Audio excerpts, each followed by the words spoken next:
السلام عليكم ورحمة الله وبركاته.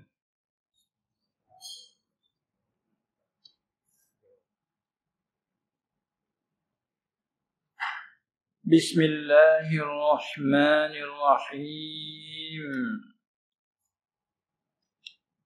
الحمد لله رب العالمين والعاقبة للمتقين ولا عدوان إلا على الظالمين، والصلاة والسلام على سيد الأنبياء والمرسلين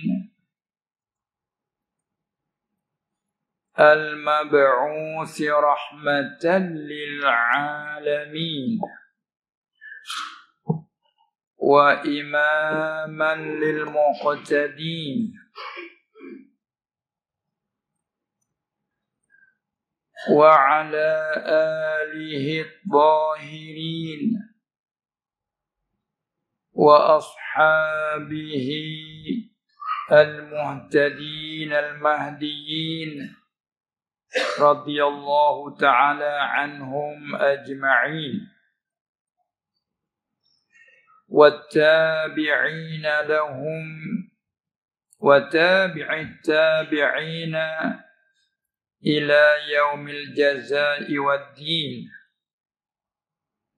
أما بعد، فأوصيكم وإياي بتقوى الله والسمع والطاعة، أو كما قال رسول الله صلى الله عليه وسلم: رب اشرح لي صدري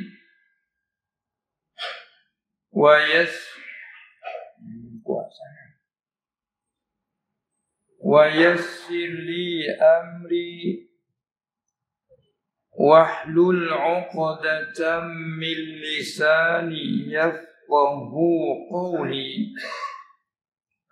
سبحانك لا علم لنا إلا ما علمتنا إنك أنت العليم الحكيم. ولا حول ولا قوة إلا بالله العلي العظيم. اللهم اقسم لنا من خشيتك ما يحول بيننا وبين معاصيك، ومن طاعتك ما تبلغنا به جنتك. Tadi mulakan ini buat tak boleh di sini. Mula awal tadi bagus. ومن اليقين ما يهول علينا مصائب الدنيا. قال الله سبحانه وتعالى: هو الذي بعث في الأميين رسولا منهم يتلو عليهم آياته ويزكيهم ويعلمهم الكتاب والحكمة وإن كانوا من قبل لفي ضلال مبين. صدق الله مولانا العظيم. Yang mulia para imam masjid, namanya Tok Syekh Adnan, masjid baru, dan pegawai-pegawai yang berkaitan dengan masjid ini, dan juga kepada ketua-ketua kampung, ahli jawatan kuasa semua, dan seterus kepada hadirin, hadirat yang berada di majlis pada malam ini. Semoga dirahmati Allah Subhanahu wa taala dan semoga Allah menambahkan sihat wal afiyah di dalam ketaatan kita kepada Allah Subhanahu wa taala, dan semoga Allah melanjutkan umur kita di dalam kebaikan. Man tala umruhu wa hasuna amaluhu khairun nas man tala umruhu wa hasuna amaluhu. Sebaik-baik manusia ialah orang yang panjang usianya, umurnya, di samping itu baik amalannya, yang menjadikan manfaat kepada masyarakat. Khairun nas man yanfa'u linnas atau kama qala. Alhamdulillah, sebelum daripada kita meneruskan jawapan daripada soalan-soalan yang telah dibentangkan tadi, lebih dulu kita ingin menjagakan bahawa soalan yang dibentang kepada disertakan dengan jawab bukan hanya semata menjawab. Paling penting ialah menerangkan. Kalau sekadar hanya jawab, itu pendek. Boleh ke tidak? Sah ke tidak? Jawab sah. Sudah. Cukup jawab. Nah, boleh ke tidak? Jawab boleh. Sudah. Habis. Tapi yang penting ialah menerangkan setiap satu soalan yang dibentangkan itu. Di samping jawab ialah menerangkan. Kalau sekiranya ada kemuskilan di atas soalan jawapan itu, boleh ditambahkan soalan. Nah, kerana penting ialah kita nak kepada keterangan. Seperti kita duduk dalam lampu yang begini, terang. Sebab lampu yang terang bukan terang saja lampu. Terang lagi menerang. Sehingga sampai kita boleh ambil manfaat dengannya. Boleh kita lihat surat, boleh kita tulis, boleh kita nampak, bagai-bagainya. Kerana keterangan di samping menerang. Itulah kita dalam hidup. Dan agama kita mengajar kita supaya terang. Din, sebab itu dipanggilkan sirat mustaqim. Nah, baik. Sekali lagi, alhamdulillah, syukur kita kehadrat Allah Subhanahu wa taala. Sebagaimana Allah menjadikan kita ini hamba-Nya yang beriman, yang percaya dengannya.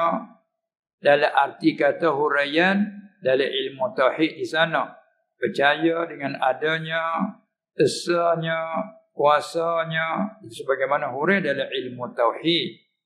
Dan kita percaya dengan segala kitab termasuk Al-Quran yang kita amal dengan baca, dan juga kita dapat mengerti serba sedikit daripada ayat dan isi kandungannya. Baik, dan kita beriman dengan segala Rasul-Rasulnya alaihimussalatu wassalam, termasuk Nabi Allah, Nabi kita Muhammad sallallahu alaihi wasallam. Bahkan menjadi kelaziman apabila kita beriman dengan Muhammad Rasulullah, lazim oleh beriman dengan semua Nabi-Nabi. La nufarriqu baina ahadim min rusulih. Kan kita dah wirid dan kita dah baca ayat amanar rasul tu. Kita tidak mencerai-beraikan. Kita tidak membelah bagi segala rasul. Tak seperti ahli kitab.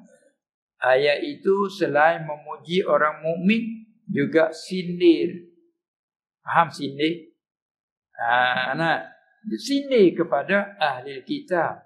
Mereka dakwa mereka beriman dengan Rasul, tapi hanya tertentu je. Beriman dengan Musa, Harun, daripada keturunan Bani Israel. Tapi pula Isa, walaupun daripada Bani Israel, mereka juga tak beriman. Bukan saja tak beriman, usaha membunuhnya Isa, kan? Jadi itu adalah dakwaan beriman, tapi tak meliputi. Adapun kita orang mukmin, Kita beriman dengan segala kitab. Al-Quran. Lazim beriman dengan Taurat, Injil, Zabur. Bermakna kita percaya bahawa itu kitab ialah benar. Turunnya atas Nabi Musa alaihi salam yang mengandungikan syariat-syariat yang diajarkan. Maka itu dari Allah. Tapi setelah datangnya Injil, setengah-setengahnya dinasahkan. Kita percaya Injil yang diturunkan atas Nabi Isa dari Allah untuk mengajarkan Nasara. Kemudian apabila datangnya Al-Quran dinasahkan. Baik. Kemudian kita beriman dengan segala rasul Nabi Muhammad sallallahu alaihi wasallam. Lazim kita beriman bahawa Musa adalah seorang rasul Allah dan Isa pun ialah rasul Allah. Dan mana hak disebut nama 25 dalam Al-Quran menjadikan tafsir. Wajib kita tahu terjalan tafsir. Maksud tafsir bukan nanti hafal ingat. Sekalipun kita hafal tak ingat, tapi kalau ditanya satu persatu kita percaya. Umpamakan Nuh alaihissalam Nabi ke tidak? Ya, Nabi. Tak ada ragu-ragu. Nabi saja ke Rasul? Nabi lagi Rasul. Tak ada ragu-ragu. Demikianlah hak yang disebut nama 25 itu. Sampai kepada Lut, Ibrahim dan lain-lain. Maka kita percaya. Itu maknanya percaya dengan tafsir. Nama Nabi yang 25. Selain pada itu kita beriman secara ijmal. Ramai lagi. Banyak lagi anbiya, para nabi-nabi yang tak disebut nama oleh Allah. Kita percaya. Berapa ke semuanya? Wallahu a'lam. Itu lebih selamat. Walaupun ada riwayat sejuta apa dia, ada riwayat sejuta, ada riwayat 124,000, macam-macam riwayat. Oleh yang demikian, kaum Mu'tamad jumhur lebih selamat. Kita serahkan jelah bilangan itu hanya Allah jua yang tahu. Cuma iktikad kita selain pada itu ramai lagi para nabi yang diwahyu oleh Allah Subhanahu Wa Taala. Di kalangan nabi pula ada pula beberapa nabi lagi rasul. Allah lah yang mengetahui. Walaupun ada riwayat menyatakan angka 300, ada kata 13, ada kata 14, ada kata 15. Oleh kerana riwayat tidak tetap, maka lebih selamat juga Allah lah yang mengetahui. Itu mana kata selain pada 25 tahu secara ijma'. Kita tidak mencerai-beraikan. Itulah sifat kita orang mukmin. Baik. Seterusnya kita beriman terus kepada segala malaikatnya. Kita tidak mengatakan malaikat itu anak. Nah, kita tidak mengatakan malaikat itu lelaki atau perempuan. Itu i'tikad kita yang suci mengenai malaikat. Kita i'tikad malaikat satu makhluk Allah yang suci, hamba Allah yang dimuliakan. Bukan jenis lelaki, bukan perempuan. Tengok ulama mengatakan siapa i'tikad malaikat itu perempuan ataupun betina, kata orang sana orang petani. Sini cakap ada betina. Cakap tak? Orang betina cakap tak? Cakap juga. Kita petani selalulah orang perempuan jangan bercakap, orang betina. Orang jantan, orang betina. Orang petani katakan. Tapi selalu didengar setengah-setengah bahasa ini, jantan betina digunakan binatang kan. Lembu jantan, lembu betina. Tapi kalau orang jarang guna orang jantan ke betina kan. Lelaki puan. Tapi kita di petani sana sama dah. Dapat anak, lelaki ke puan, jangan bercakap. Jantan ke betina. Dia tanya macam tu dah. Ini bahasa tempatan masing-masing. Walau bagaimanapun asal faham maksud. Ya, baik. Jadi ulama mengatakan siapa i'tikad malaikat itu perempuan, maka hukumnya kufur. Kecuali ia dalam kejahilan dia maaf sementara. Dia baru masuk Islam. Dia tak tahu lagi masalah itu, dia i'tikad malaikat adalah betina. Maka itu dimaafkan. Apabila kita dengar begitu kata ataupun pegangan dia cerita, kita jaga pada dia. Jangan lain kali, jangan. Haram. Lagi pula kufur tanggal agama Islam orang i'tikad malaikat itu betina perempuan. Sebab Allah hikayatkan wa ja'alul malaikata alladzina hum ibadur rahman inasa. Allah hikayat ke itu apa? Ja'alu ayya'taqadu. I'tiqad oleh orang yang musyrikin dulu, i'tiqadkan para malaikat yang sebenarnya Allah Taala kata ibadur rahman. Ya sebenar hamba-hamba Allah. Mereka i'tiqadkan inasan, perempuan-perempuan. Itu apa tu? Itu pegangan orang kufur. Orang kafir pegang begitu. Lalu itulah kita orang mukmin dipegang macam itu, iman kita tangan, dipanggil kufur. Adapun kalau i'tiqad kata malaikat itu lelaki, ulama tidak mengatakan hukum kufur, panggil fasik. Mubtadi', wajib atasnya bertaubat. Jangan lagi berpegang begitu bila kita tahu. Jangan haram pegang kata malaikat itu lelaki. Lalu disoal, tak lelaki tak perempuan apa pula? Hajalah jawabnya, tak lelaki tak perempuan, itulah hukumnya. Itulah sifat dia. Itu masuk dalam rukun iman. Bukan kita dah bila beriman dengan Allah, beriman dengan segala kitabnya, beriman segala rasul, beriman dengan segala malaikat. Apa makna beriman dengan segala malaikat? Antaranya itu dia. Bukan lelaki, bukan perempuan. Tidak mempunyai syahwah. Allah menjadikan dia tidak adakan syahwat, hanya akal saja. Tak seperti kita manusia, Allah menjadikan pada kita ada akal dan syahwat. Jadi sebab itu kita manusia ni perantaraan dengan sifat malaikat. Kita ada persamaan, titik persamaan dari segi sama-sama ada akal. Dengan binatang juga kita ada titik persamaan dari segi sama-sama ada syahwat, keinginan. Sebab kita ada makan, kita ada minum, kan? Ada berkahwin, juga binatang. Ada makan, minum, berpasangan. Sebab dia ada syahwat. Tapi kita berlainan dengan binatang. Binatang tidak ada akal. Itu berlainan. Malaikat hanya ada akal. Kita ada titik bersama dengan malaikat dari segi ada akal.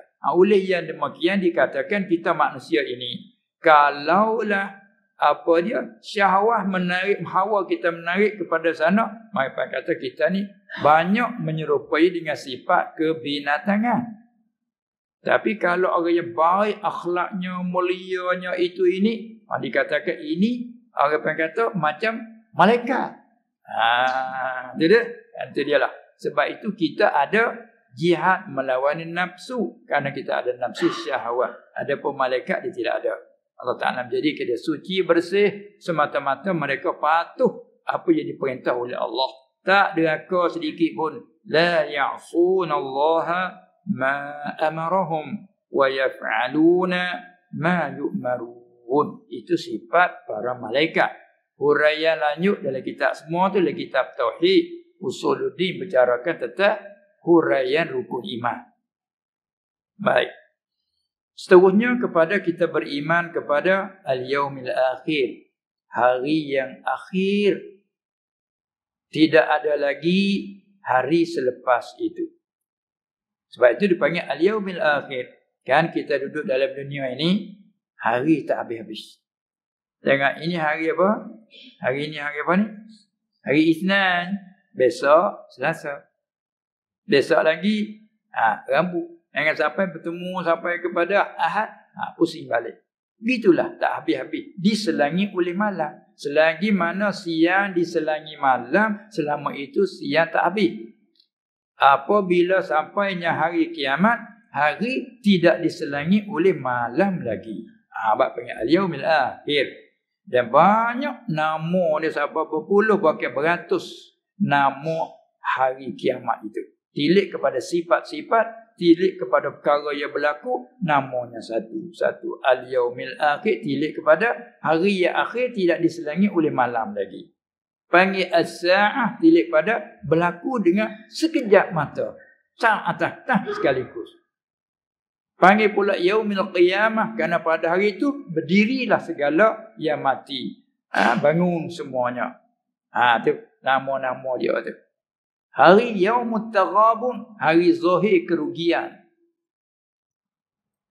Nah, nama dia banyak. Yaumul hasr, hari ada himpun di tempat mahsyar.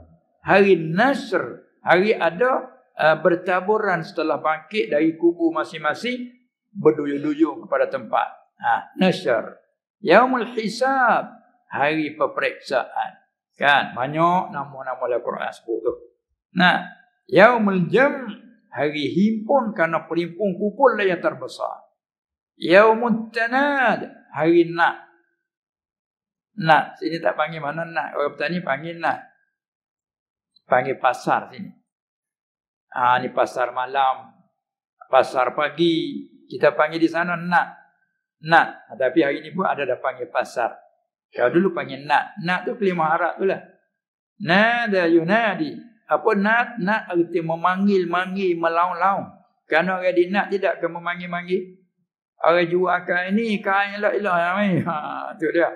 Orang jual kepiah ni, kepiah bagus ni. Orang jual ikan berapa ni, ikan sekilo, ikan dua. Tengok. Ambil beras. Tu jadi ikut kita pergi. Semua tu orang berjual tu baik tak ke. Mai ambil kain. Awak ambil, kita pergi ambil, dah bayar. Maka nak bagi saja.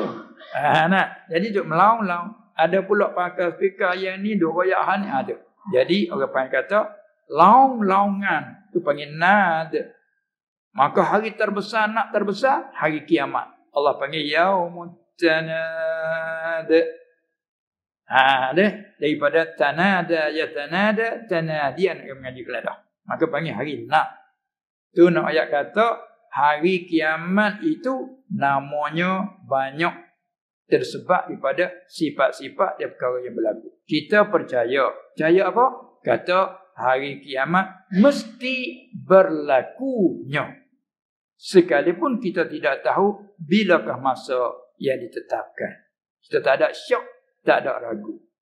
Itulah dalam huraian tadi masuk dengan soalan yang dibetah terakhir hubungkan dengan ayat tadi. Wa'bud rabbaka hatta ya'tiyakal yaqinu. Nah, kamu sembahlah Tuhanmu. Jadilah hamba Tuhanmu. Beribadat akan Tuhanmu. Sehingga mana? Sehingga datang akanmu oleh yakin. Apa yakin di situ? Di sini bagai-bagai tafsir. Nah, ahli sunnah wal jamaah mentafsirkan yakin ayil maut, mati. Salah kata, kamu ibadah akan Tuhanmu sehingga mati. Sehingga mati. Nah, tu dia, yakin sehingga mati.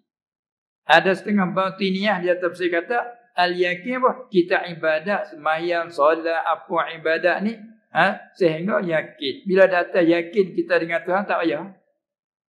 Itu batiniah. Adapun al-sunnah jamaah, hingga datang oleh mati. Mana kamu ibadat? Hingga mati. Bapa mati dipanggil yakin. Kerana bila mati, yakin. Hatta orang yang kufur, dia tak percaya dengan adanya kiamat, adanya barzakh, adanya azab kubur. Semua yakin apabila mati. Contoh tengok kita dah baca dalam surah, antara lain surah As-Sajdah. Allah ceritakan. Mana tempat Allah Ta'ala cerita? Walau tara idhil mujrimuna nakisu ru'usihim 'inda rabbihim Rabbana absarna wa sami'na farji'na na'mal salihan inna muqinun. Tengok. Walau tara, Muhammad, sekiranya kalau engkau lihat, idhil mujrimuna, ketika orang-orang yang berdosa, orang yang bersalah, yakni al-kafirun. Maksud ijram di situ besar sekali kufur, mati di atas kufur. Kalau mu lihat Muhammad, besar sekali perkaranya. Apa dia? Mereka itu nakisu ru'usihim. Apa nakisu? Ni kepala menunduk. Cuba tengok atas dunia orang yang salah. Bila menghadapi polis, dia tak ada gini. Siapa orang nak takak gambar apa dia tak boleh buka. Bapa tu malunya. Dan takutnya macam-macam menyebabkan tunduk. Kisu ru'usihim. Tunduk kepala-kepala mereka itu. Kalau kata renah. Tu kisu ru'usihim. Sambil mereka berkata, Rabbana absarna, wahai Tuhan kami telah nampak dengan mata kami. Absarna, kan kita ada atas dunia ni, kita orang mukmin walaupun tak nampak dengan mata lagi, ala akhirat kan, malaikat orang kasyaf, Allah Ta'ala buka hijab ke dia, nampak dengan mata kepala. Walaupun mata kepala itu tak nampak, akhirat belum nampak, barzakh, tapi mata hati kita basirah, yakin kita bahawa adanya akhirat, adanya syurga dan neraka, adanya alam barzakh, kita yakin. Dah tengok? Belum. Tapi mata hati temus, tak ada syak dan tak ada ragu. Tu orang mukmin. Ada orang kufur, apabila mati takkan nak hidup balik. Apabila hancur lebur, bilakah nak balik? Yang ni tak akan kembali lagi. Macam mana? Tu hikayat dari surah Al-Waqi'ah. Juga dari surah Sajdah tu ada hikayat. Aiza dhalalna fil ardi inna la fi khalqin jadi. Tu dia. Apabila kita sesat, hancur lebu dah badan, hancur lebu jadi baja tanah. Jadi habu, debu sebagainya. Inna, adakah bahawa kita ini la fi khalqin jadi, dalam kejadiannya baru. Dia panggil istifham ingkar, mereka tak percaya lagi, kata hidup balik. Kan dalam Al-Waqi'ah apa tu haji kita juga. Apa dia? Wa kanu yusirruna 'ala al-hinsil 'azim wa kanu yaquluna a idza mitna wa kunna turaban wa 'idhaman a inna lamab'uthu aw aba'una al-awwalun. Tengok. Sebab yang begitu lalu salah kerana mereka pernah kata masa dalam hidup dulu, apabila kita mati dah jadi tanah, hancur lebu, tulang rusuk. Takkankah kita ni dibangkit semula? Inna lamab'utsun, dan aba'una al-awwalun, nenek moyang mati dulu pada kita akan bangkit semula. Kerana tak percaya apa bangkit pun. Ini tak percayanya mereka. Maka Tuhan suruh jawab. Tu jawab. Jadi kita orang mukmin tak ada syak, tak ada ragu. Yakin sampai begitu. Ada pun orang kufur yang ingkar bangkit, ingkar kiamat. Apabila mati, mereka sendiri mengaku, kami dah lihat dengan mata kepala. Rabbana absarna, wahai Tuhan kami. Panggil bagus Rabbana. Wahai Tuhan kami. Tengok. Kalau mengaku macam tu di dunia, selamat. Tapi dah, ejek pula, senda pula, mengata pula sesat kepada orang mukmin. Kata pula bodoh kepada orang mukmin. Qalu, mereka kata, nu'minu kama amana sufaha. Patutkah kami nak beriman sebagai beriman oleh yang bodoh-bodoh itu? Agak orang mukmin orang bodoh. Itu tahap cerita semua ke tu? Kita baca Quran ni mana ayat-ayat sebut. Tu maknanya orang-orang kufur, sama ada kufur yang asli hakiki zahir nyata ataupun kufur yang mensembunyikan macam munafik. Mereka memandangkan bodoh. Nu'minu kama amana sufaha. Maka Allah Ta'ala balik. Ala innahum humus sufaha. Ingatlah sesungguhnya mereka bodoh. Allah Ta'ala katakan dalam surah awal surah Baqarah tu. Jadi banyaklah cerita-cerita Allah Ta'ala sebut mengenai itu untuk menambah keyakinan. Jadi apabila mati, mereka kenal dan mereka nampak dengan mata. Lalu mengaku, wahai Tuhan kami, absarna, kami telah nampak dengan mata kepala kami. Sungguh azab, sungguh neraka, sungguh hidup balik. Kami nampak dah. Wa sami'na, kami telah dengar dah. Kami terdengar dengan telinga suara azab, suara apa kami nampak serta dengar. Oleh itu farji'na, kalau boleh mintalah hantar balik kami ke dunia semula. Hantar balik ke dunia sekali lagi. Farji'na, bapa hantar balik na'mal salihan, Kami nak beramal, kalau akan hantar balik kami, nanti kami nak beramal, nak beriman, sebagaimana kami beriman. Mati lain kali pun tak apalah. Tengok ini permintaan mustahil mengikut janji dari Allah. Walaupun mungkin pada hukum akal, Allah kuasa nak menghidup balik, nak hantar balik, itu hal dia, ikut dia lah. Tapi janji daripada dia tak akan kembali lagi. Tak hadap. Sebab tu Allah jawab akan datang tu. Dia dah minta begitulah. Farji'na na'mal salihan inna muqinun. Ini tempat yang kita titik, tempat kita naknya, iaitu sebab apa minta hantar balik ke kami nak beramal yang soleh, nak beriman apa? Inna, kerana sesungguh kami, wahai Tuhan, muqinun, kami yakin. Tu mana kata sakut dengan ayat wa'bud rabbaka hatta ya'tiyakal yaqin ayil maut. Tengok datang akamu oleh mati. Kerana mati ni yakin sungguh. Kita orang mukmin lagi bertambah hakul yakin. Kalau alam dunia ni kita tak sampai martabat tu pun duk tangan ilmul yakin. Tahu kita secara yakin nyata bahawa kita akan mati, lepas mati duk balik ada balasan. Maliki yaumiddin. Hari balas. Yakin ada hari balas. Nah, apabila lihat semua tu hakul yakin. Tambah lagi. Bahkan ada orang sampai martabat di dunia ni pun sampai martabat hakul yakin. Ada pun orang kafir, walaupun mereka tak percaya, putus tak percaya pun, bila sampai akhirat yakin. Tengok dia mengaku yakin. Tu murah hatta ya'tiyakal yakin. Bukan mana bila kita yakin kena Allah tak payah sembahyang. Hanya sembahyang dalam hati je. Ada juga sembahyang dalam hati tu ketika orang uzur. Sini kata uzur. Ketika uzur. Malah nak uzur. Masalah kita uzur sakit, tak boleh nak berdiri. Duduk. Nak duduk pun tak boleh juga lagi uzur. Tidur. Tidur keadaan berbaring. Atas lambung, kanan ke ataupun kiri. Nah, kemudian tak puasa lagi. Berteletang. Dia panggil teletang tak? Meletang. Maka bila itu habislah kelakuan terakhir sekali dalam meletang ni. Oleh kerana akal kita masih ingat, masih ada kesedaran tamyiz, belum hilang walaupun sakit berat. Tapi tamyiz kita masih ada, selama itu diwajib kata kita sembahyang solat. Maka bagaimana cara solat ini ke pihak solat hati ni? Tu baru sampai tahapnya. Dia pergi ke sana sini motor kereta nak solat dalam hati. Itu belum sampai tahapnya. Maka ambil ayat ditafsirkan. Ini batiniyah, bukan dia al-sunnah wal jamaah. Al-sunnah wal jamaah ialah tengok kamu mati. Maknanya itu dia. Itu mencukupi dengan betul soalan tadi.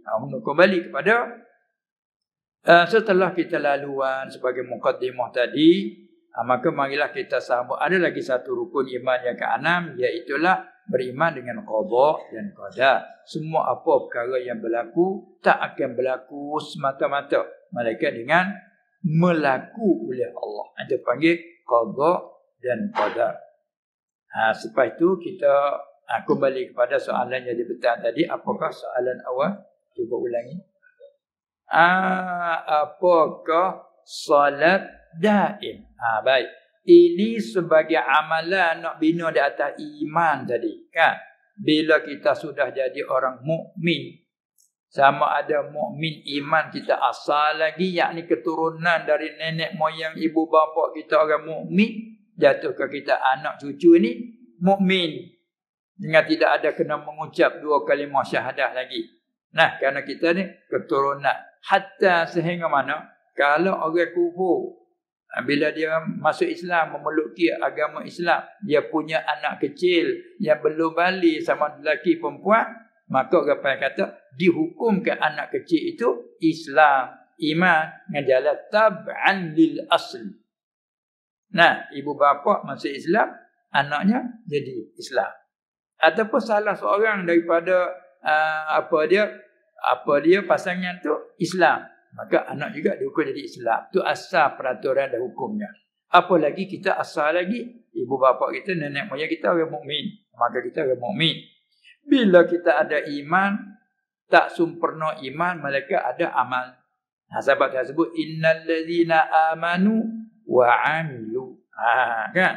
Ni maka soalan betul dengan solat daim ke apa lagi beberapa masalah amal. Nak bina di atas iman. Sebab tu bila seorang terjadi Islam, jadi orang mukmin, pasti kena solat. Nak beriman saja ya, tak boleh. Kena solat. Bila kena solat, kena tahu kaifiyatnya. Kaifiyat ni bahasa kita di sini apa panggil? Terjemahnya cara-cara. Samalah kita bertani pun.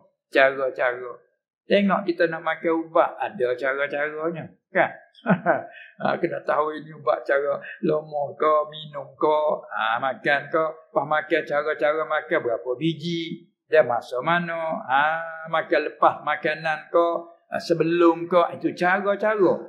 Kaifiyat kita nak makan ubat. Kalau tidak, walaupun ubat akan jadi berbahaya bila tak kena cara-caranya. Inilah masalah solat, dia ada kaifiyat. Sebab itu syarat nak sah solat antara bila dengan syarat selain pada tahu ke pihak kiblat, hadap kiblat, suci daripada hadas, daripada najis yang tak dimaafkan. Selain pada itu juga syarat nak mensahkan solat itu kena mengetahuikan kaifiyatnya. Tak gitu?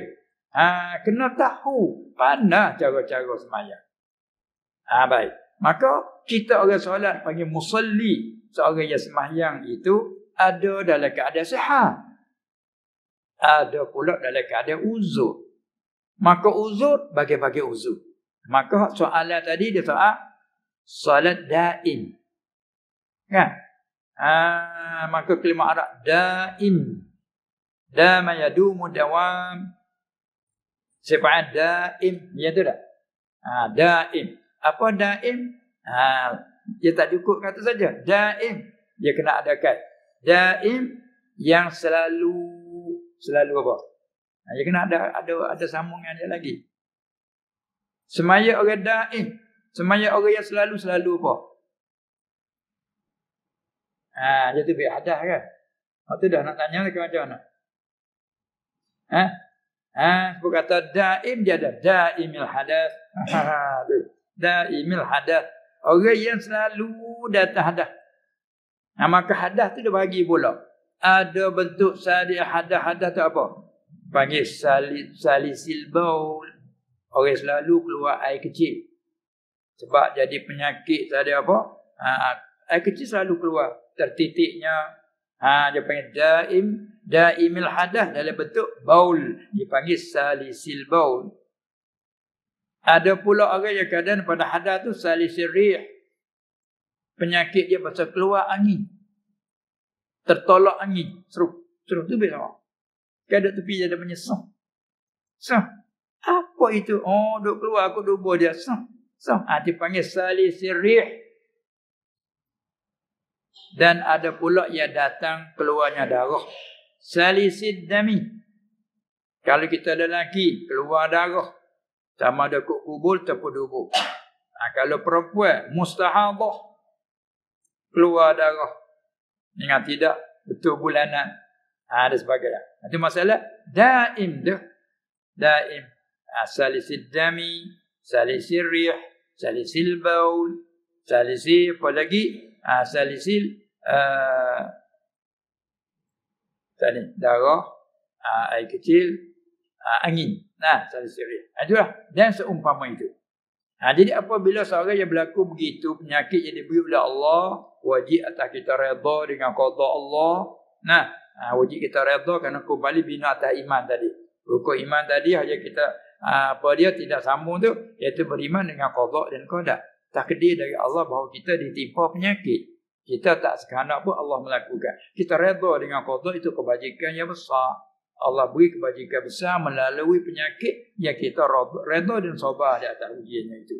Maka dalam keadaan begitu susah pun kita tidak tinggal solatnya.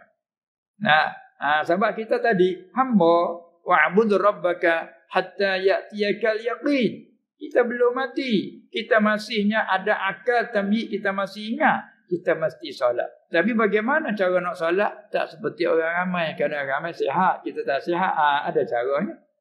Kan? Itu dipanggil ada cara kaifiatnya. Maka kaifiat itulah bagi orang ini ada syarat. Syarat yang ditambah atas orang biasa. Kita orang dalam sihat tak ada syarat ni. Tapi bila orang mari orang daim begini, ada syarat tambahan. Di antaranya, mesti kalau salih sirrih tak payahlah pasal angin. Tak mewajibkan istinja. Kan? Keluar angin, tak wajib istinja. Istinja dengan air batu dan sebagainya tak. Dengan batu umpamanya tak wajib istinja sebab dia angin. Kecuali di sampai angin itu ada benda. Itu lain. Maka hal ni senang je lah. Cuma sama dari segi kita nak solat itu kena syaratnya nak ambil wuduk kemudian daripada nyatanya ataupun zan masuk waktu. Maknanya tak boleh kita nak ambil wuduk tunggu nanti. Nasbah orang yang salis tadi. Itu kata syarat tambahan di atas orang yang biasa. Masalan isyak. Masalan isyak belum masuk lagi, ada dalam 15 minit lagi. Kita nak ambil wuduk, sedia tunggu. Ambil boleh wuduk, nak amal dengan wuduk, tapi nak solat dengan itu tak boleh. Apabila masuk waktu, simpan ambil wuduk. Bila ambil wuduk dah, dia ada pula mualat. Pada urusnya tak boleh tunggu-tunggu lama kecuali maslahat bagi solat. Mana tunggu jemaah. Kita ambil wuduk, katakanlah sembahyang sunat. Sudah masuk waktu sembahyang sunat. Sama tarawih itu tak mesti semayanya selalu kerana nak qomat ada 10 minit lagi masalah, kita tunggu. Tunggu tu tak mengapa dimaafkan kerana maslahat bagi semayang. Itu dia. Adapun kita nak ambil sebelum tak boleh kerana ilat dia taqlilan lil hadas. Jadi kalau kita ambil sebelum duk tunggu tu, duk tunggu semua kan sah. Jadi hadas banyak. Sebab tu syarat kena kamu dia pada masuk waktu. Zan ataupun yakin. Adapun kalau salisid dami, salisid rapal bau, air mungkin najis, air kecil, darah dan air besar katakan, itu pasti sebelum pada nak ambil wuduk kena menyuci dulu. Kan? Sebab dia najis. Menyuci sudah pakai cawat. Zaman sekarang ni dah alat-alat. Kalau dulu kita kena buat cawat sendiri kan. Dan ni dah ada alat siap. Menyuci siap, pakai cawat, ambil wuduk. Solat. Kalau tidak tunggu nanti kerana tunggu jemaah, solat tak boleh, kita nak tunggu lama kerana nak taqlilan lil hadas. Itu cara solat daimil hadas. Itulah di antaranya. Tengok, jadi kelebihan bagi kita tu banyak. Nampak sembahyang tu kurang sempurna, nak sembah dengan orang sihat, tapi kebajikan kita banyak kerana Allah Ta'ala bagi kepada kita penyakit, susah, payah, masyarakat pun kita tak tinggal solatnya. Kerana taat pada Allah. Lepas tu tak, qadar mampu, so qadar sikit sebanyak, minta maaf dengan Allah. Ya Allah, sekadar ini aku mampu boleh buat. Penyakit hakmu juga pergi pada aku. Takdir daripadamu juga. Tapi aku nak minta padamu, tolonglah supaya aku boleh taat. Allahumma a'inni ala zikrika wa syukrika wa husni ibadati. Ya Allah, tolonglah aku supaya aku boleh ingat kamu senantiasa dan aku boleh elak ibadat kepadamu. Maka sekadar aku boleh buat. Maknanya macam-macam kan? Jadi semoga-moga kebajikan besar Allah Ta'ala bagi ke dia.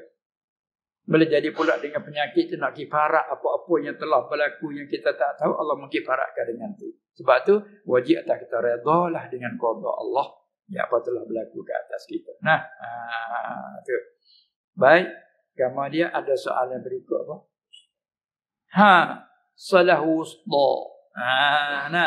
Apa dia? Hafizu 'ala as-salawati was-salatil wusta. Hafizu, jagalah kamu, peliharalah kamu akan segala salawat. Dia panggil jamak.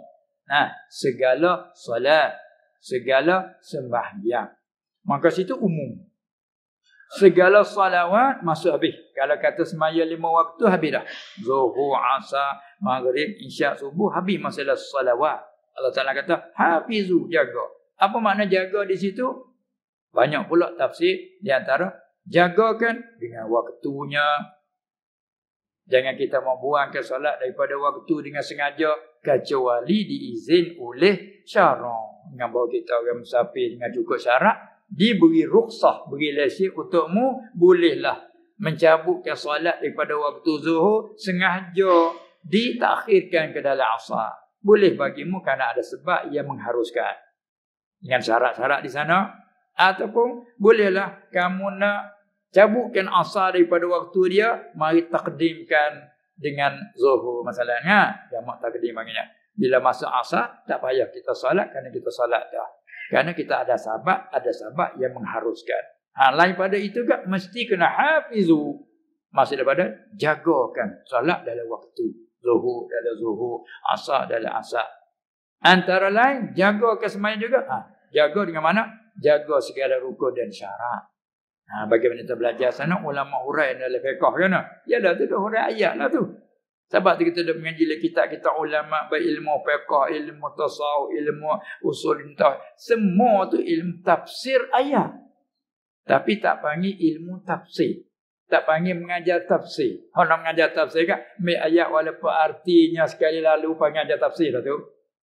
Ini baca tafsir surah Baqarah ayat yang ke baca ayat seterusnya artinya baru rasa mengaji tafsir.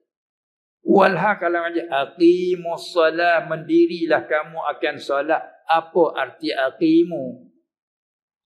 Mendiri. Tu huraian di sana tu. Tak dikatakan mendiri, malaikat mencukupi segala rukun dan syarat. Apa rukunnya? Ini pungut daripada hadis.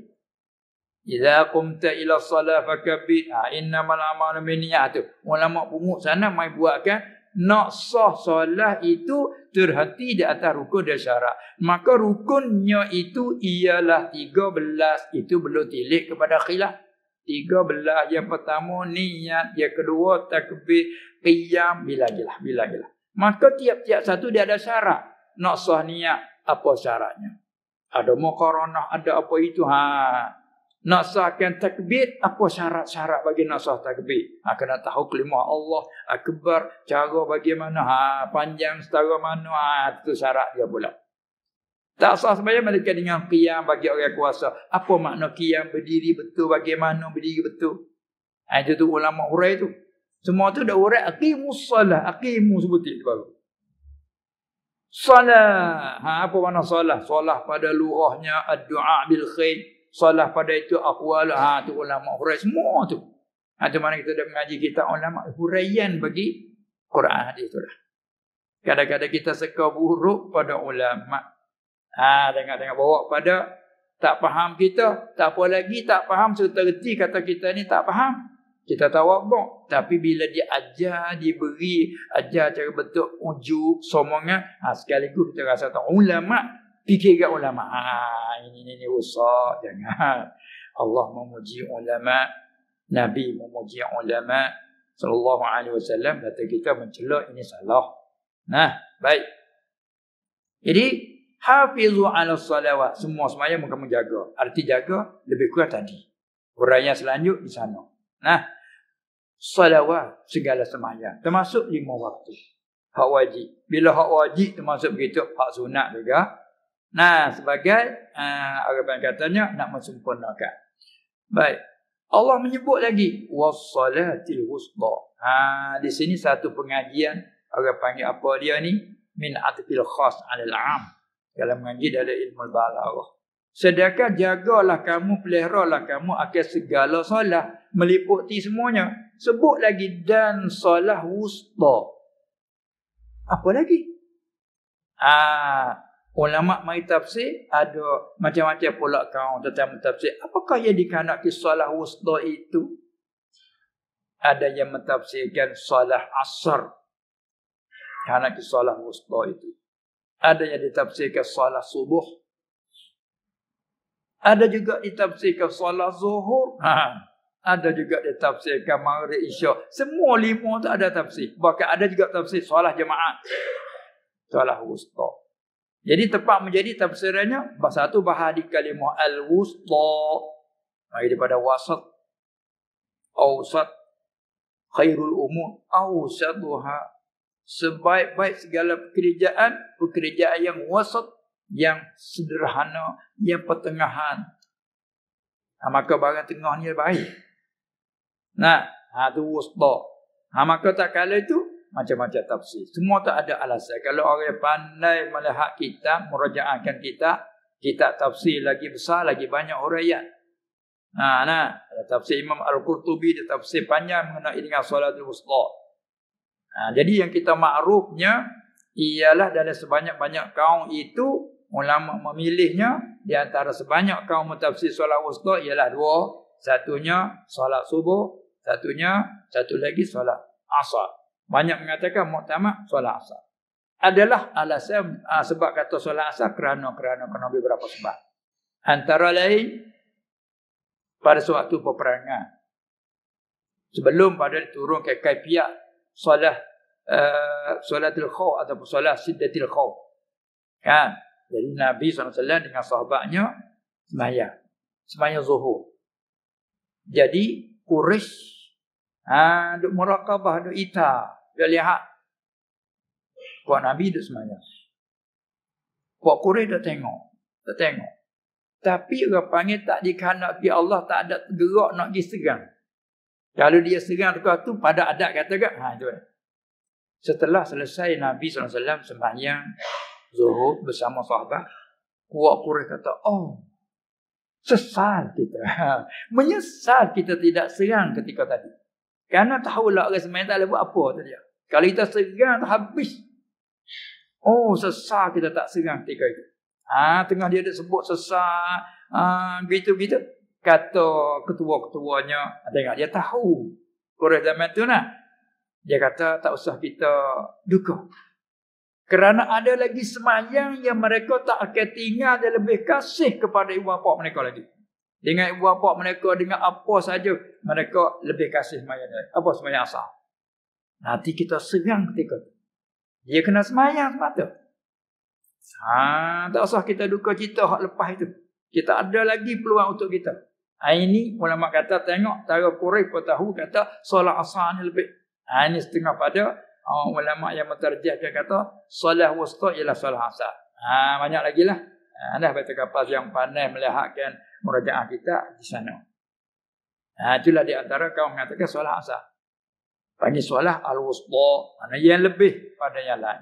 Dan lagi pula dari segi keadaan boleh disebut ulang lagi menandakan bahawa menunjuk bahawa ini ada lebih istimewa daripada hak yang lain. Hak lain sebut umum. Nanti kita nak contoh kalau kita buat jemputan. Kita jemput dalam seramai-ramai ni. Kita jemput secara umum. Semua para hadirin yang ada dalam masjid ini semua dijemput ke rumah. Ada sedia makanan ala qadar, semua dijemput. Itu panggil umumkan. Selepas itu tak cukup dengan umumkan. Para imam. Dan semua dijemput. Imam dia. Tuk gawa, tuk ngulu. Itu kan? Itu sebut suku pula. Apa tu? Nak menghormatkan. Seolah tak cukup, tak memadai dengan umum. Kerana dia bukan orang awam. Itu dia panggil min adfil khas anil am, ada nuktahnya. Itulah mana katanya sembahyang wusta ini lebih istimewa pada yang lain. Tapi apakah sembahyang wusta? Tadilah ada kata asar, ada kata subuh, ada kata Jumaat, banyak pula tu ya. Ala kulli hal nak menyatakan kata solat wusta di sembahyang yang lebih. Wusta kalimah apa yang kata isim tabdil muannas daripada awsat yang lebih istimewa. Wusta muannas panggil seperti adna dunya, al-aula al-ula, akhir ukhra. Tu wazan orang mengajikan kaedah. Jadi setiap itu ada percaraan kaedah. Itulah di antara salah wusta. Apa lagi tadi? Ada lagi satu menyusahkan hati. Apa dia? Zikir. Sedangkan nak boleh zikir suatu perkara yang amat payah. Sebab tu dalam hadis ada ajar supaya kita minta pertolongan dari Allah tentang nak boleh zikir tu. Maka asal dia ajar kepada Abu Bakar radhiyallahu anhu mengatakan di akhir salamu, Allahumma a'inni ala zikrika wa syukrika wa husni ibadati. Ya Allah, tolong olehmu ni akan aku. Ada yang kena minta pertolongan dari Allah. Kerana yang lain tidak ada mampu, tidak ada daya upaya. Cara hakikatnya, jangan cuma cara sabar. Oleh itu, mu tolongkan a'in. Ni, tolong dia muniakan aku. Tolong apa? Ala zikrika atah. Boleh, bukan boleh dimaknakan zikir. Zikir mana sebut, dia panggil zikir lidah.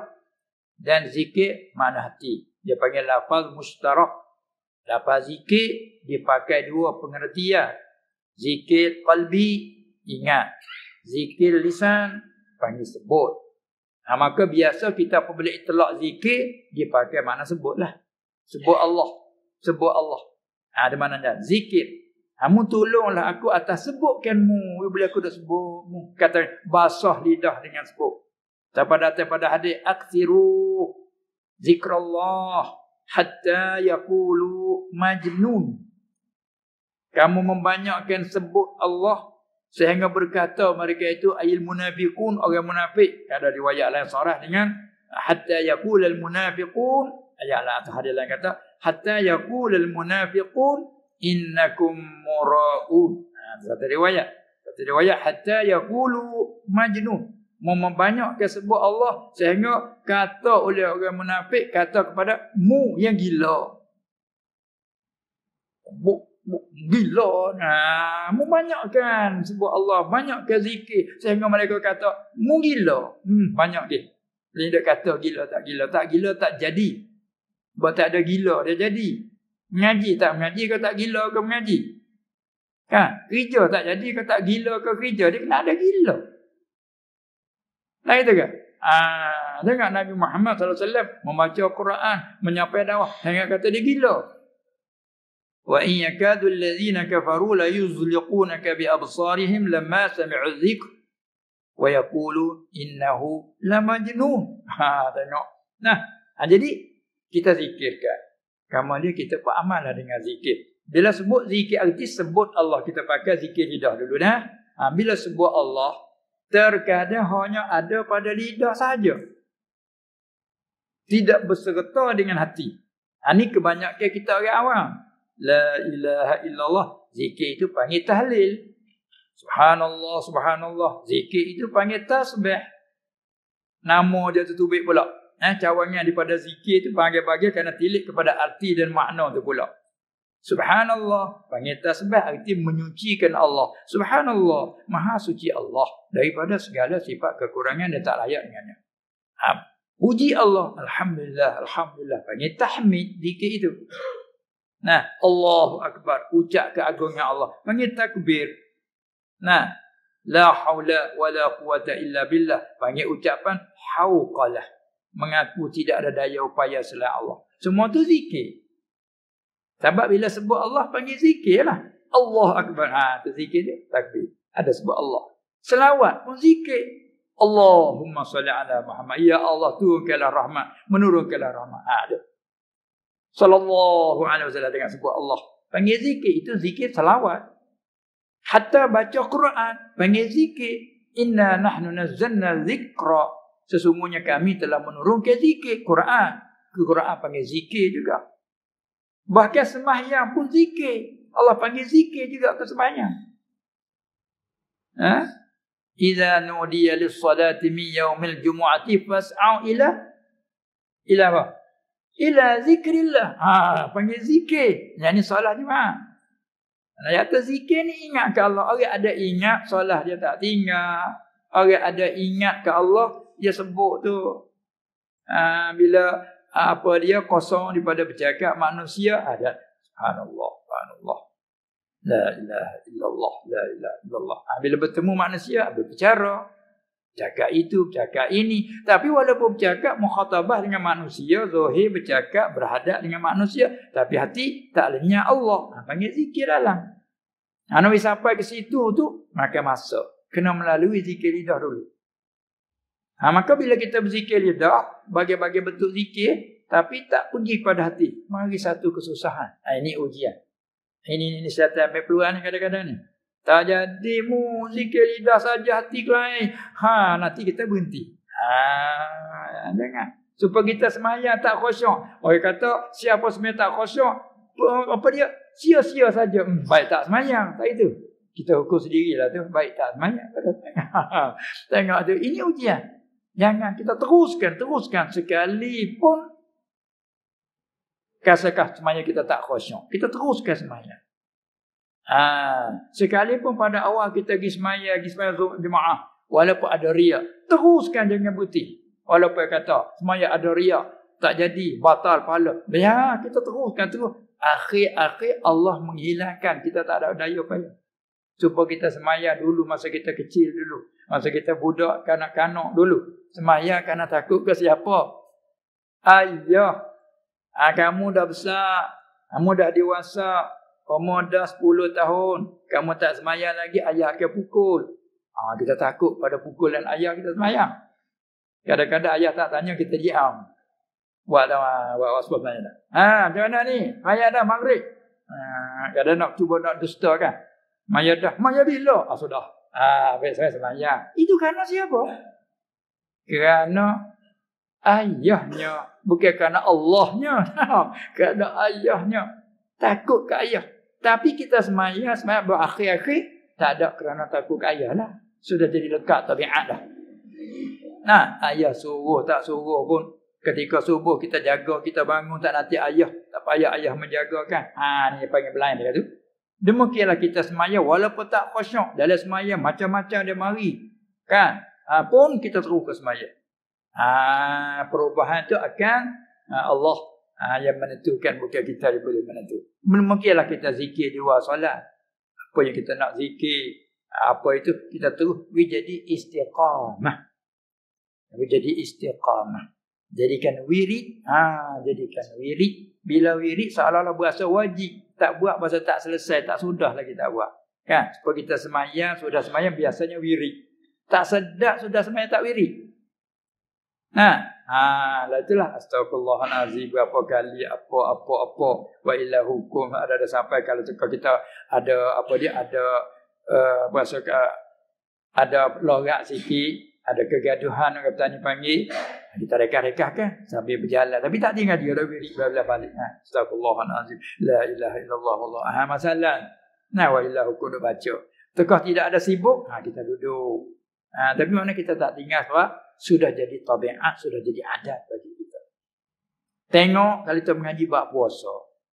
Bila orang yang puasa sudah jadi adat, tengok orang lain haram puasa di nisfu Syaban. Mula nak start bila masuk nisfu Syaban belum tu tidak. Izan tasawfa nisfu Syaban fala tasumu. Apabila bertengah tulis nisfu Syaban 15 dah Syaban. Ini hari yang ke-16. Baru mulai nak start puasa. Jangan.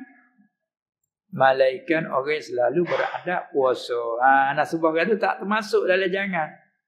Sebab orang ni selalu beradabnya hari 11, 12, 13 dia selalu puasa. Ayyamul bid dia puasa.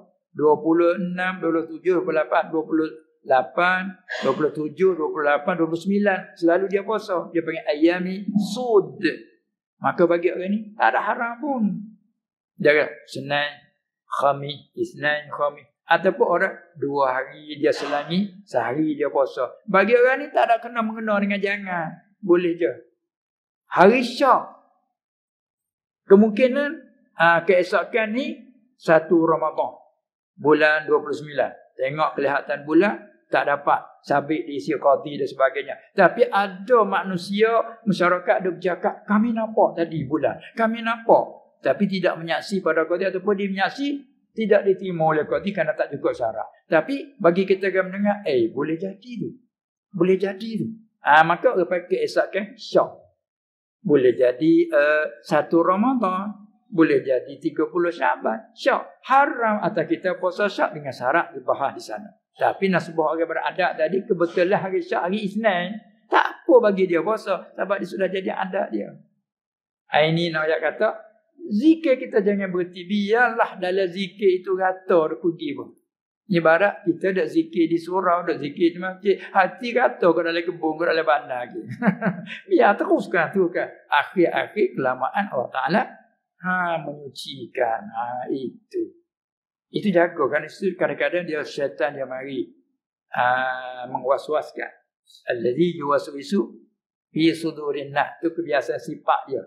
Allah Ta'ala menjadikan dia macam itulah. Lagi kita banyak beramal, kalutnya. Nah. Supaya orang main apa-apa lah. Orang yang terlalu bijak pandai, ada juga orang mengajar bijak pandai untuk nak mengatasinya. Nah, nak mengalahnya. Kita pandai dalam medan pemain bola. Ada pula orang belajar lagi nak mengalahkan kita. Kadang-kadang kita sedia tengok yang ni bijak ni panas. Kita belajar tengok macam mana dia main. Apa tu? Kita belajar nak mengalahkan dia. Tengok dia. Itu manusia dia ada bertewah, ada pertandingan. Maka syaitan Allah Ta'ala menjadi itu sifat dia macam tu. Untuk mengalahkan kita. Tapi walaupun kita ada pertolongan dari Allah Subhanahu Wa Ta'ala kerana kita beriman. Kita beramal. Lagi pula kita ikhlas kerana Allah, insya-Allah Ta'ala Allah Ta'ala jaga. Sebab iblis pada dia bersumpah nak menipu daya anak cucu Adam, dia kata illa kecuali ibadaka minhumul mukhlasin. Malaikat hamba-hambamu Allah, ya Allah kamu jadikan dia ikhlas hati. Kami tak ada nak buat apa. Sifat dia selalu dia sentuh, selalu dia ganggu. Tapi Allah tak izin bagi dia. Kita contoh macam buat apa dia di atas, tanahkan apa dia buat tiang. Tiang daripada nibung ke apa ni nibung? Kata nibung tu tak? Tanah. Pokok nibung. Ada. Pokok nibung, kita ambil pokok nibung, koyak kulit kan. Lepas tu pupuk licin, pelah pula dengan apa sana panggil kertas pasir ke apa. Pelah jadi licin tu. Setelah licin, apa dia? Bubur minyak pula. Lomor minyak pula. Menambahkan licin lagi. Apa cak? Gitu.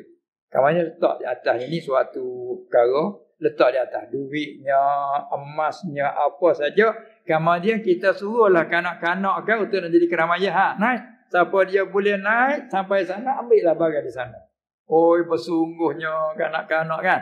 Tapi bagaimana? Naik sekirat suruh juga. Naik sekirat. Tapi sungguh dia naik ke pasar ada barang di atas. Tapi tak ada daya upaya kerana terlalu licin. Siapa yang pakai getah di tapak kaki. Tak jadi bila pak seru. Kadang-kadang dekat nak sampai seru. Itu ibarat syaitan bila orang ada hati ikhlas ibarat licin begitu hati dia. Hati dia bersih, hati dia licin, maka dia sentuh. Sentuh tak lekat. Sentuh tak lekat. Itu mana illa ibadaka minhumul mukhlasin. Penting kita ikhlas kerana Allah. Walaupun zikir kita tidak khasyuk. Walaupun zikir kita ada ghaflah. Lidah ada ghaflah di hati. Sebab tu dalam apa dia? Hikmah. Mata hikam tu dinasihatkan. Dia kata, kamu jangan tinggal zikir dengan lidah itu ke atas kerananya. Tak, kerana lalai hati. Jangan begitu. Orang bertanya panggil apa dia? Mecak. Sini panggil apa? Sedih. Zikir lidah saja tak ada di hati. Tak mahu. Ada orang bertanya panggil apa? Merajuk. Merajuk sini. Merajuk katanya panggil mengaju. Jangan. Jangan kamu tinggalkan zikir lidah atas alasan kerana tak ada, kerana lalai hati. Jangan kamu tinggal. Teruskan. Harap-harap semoga-moga Allah mempertingkatkanmu zikir lidah serta zikir hati. Itu di antaranya. Itu soalan yang tadi. Ada lagi? Masa kita tu kalau kita nak tunggu sampai jam 10, bermaknanya setengah jam lagi. InsyaAllah ta'ala boleh. Sama kita bagi ruang kepada muslimin dan muslimat kalau ada soalan. Soalan masih ada di sini. Jadi kita bagi ruang untuk muslimin dan muslimat untuk mengumpulkan soalan. Jadi silakan. Kalau ada. Waalaikumsalam warahmatullahi.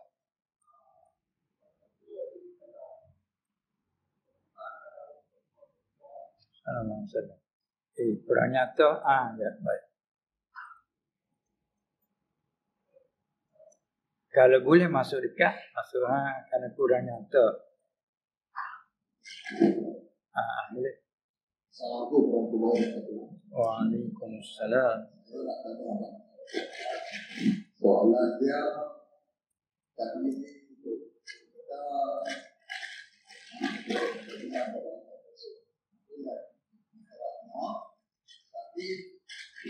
Kalau kita tengok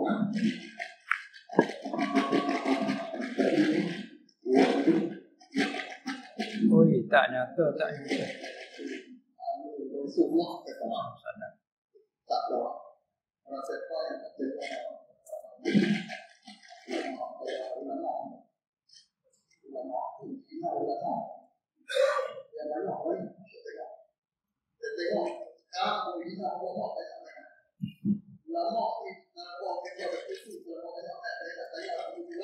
Oi, jangan panjang sangat tanya ni tak panjang. Sudah menjadi huraian tu.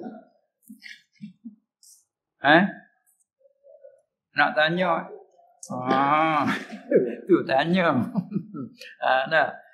Maklum bagi kita sifat orang mukmin tadi dia panggil rukun. Saya dah bilang 6 tadi tu rukun iman, jadi pungut ambil daripada hadis yang telah menjawab oleh Rasulullah sallallahu alaihi wasallam yang menanya, iaitu Jibril alaihi salam. Rupa tanya sebenar nak mengajar.